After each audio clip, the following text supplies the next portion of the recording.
Bonjour, je suis Alexandra et je vais vous présenter les différentes techniques de production des jus de fruits. Nous avons tout d'abord les jus pasteurisés. Le jus de fruits pasteurisé subit un traitement thermique relativement long. La pasteurisation, qui permet de détruire tous les micro-organismes, est un processus long. Ces jus se conservent longtemps et à température ambiante. Ce sont ceux que vous avez à la maison. Par contre, niveau goût, on est assez loin du goût fraîchement pressé et les qualités organoleptiques du jus vont être davantage altérées. Mais nous avons ensuite les jus frais réfrigérés. Ils subissent un traitement similaire à la pasteurisation, mais plus court. Ils sont chauffés en fait à très haute température pendant un temps très court.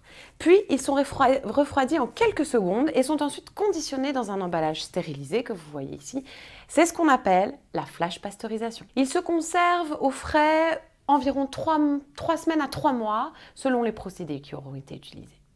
Les qualités nutritionnelles de ce produit sont préservées malgré une légère diminution des vitamines. Aujourd'hui, il existe également la technique de presse à froid. Ce sont les jus que vous reconnaissez ici. Ces jus, ça consiste à presser les fruits ou les légumes lentement entre deux plaques. On ne crée pas de chaleur. Une fois le jus mis en bouteille, il est inséré dans un réservoir d'eau qui applique en fait une deuxième pression à froid de nouveau, de 6000 bars cette fois-ci, pendant quelques minutes. C'est très rapide. Cette technique permet d'éliminer vraiment les bactéries tout en préservant les vitamines, enzymes et minéraux. Grâce à ce procédé, les jus se conservent jusqu'à 30 jours au frais, sans ajout d'additifs. On passe aux jus de fruits pressés à la minute. Ils peuvent être issus de fruits ou de légumes frais ou congelés éventuellement. Ça constitue vraiment l'offre de base des bars à jus qui font fureur ces dernières années. C'est ce qu'on appelle communément des smoothies. Les fruits peuvent être mélangés à des boissons lactées, animales ou végétales, telles que le lait, le yaourt ou même la glace. Il devient également fréquent d'y ajouter des baies ou des extraits de racines. Ça va présenter certains bienfaits pour la santé, tels que l'acérola, le gingembre, etc. Ils doivent être consommés rapidement. À l'opposé, il existe les jus de fruits à base de concentré.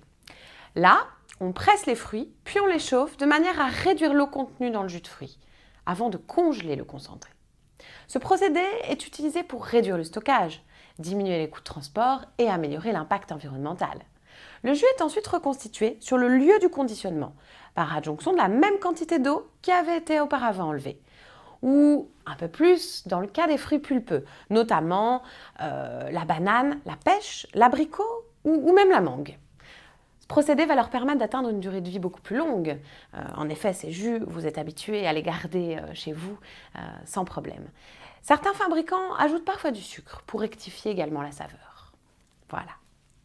Il nous reste les boissons goût fruits, qui sont constituées sur base d'un mélange d'eau, de sucre et de colorant. Les boissons aux fruits contiennent du fruit, mais bon, en quantité infinitésimale, on dirait 12%.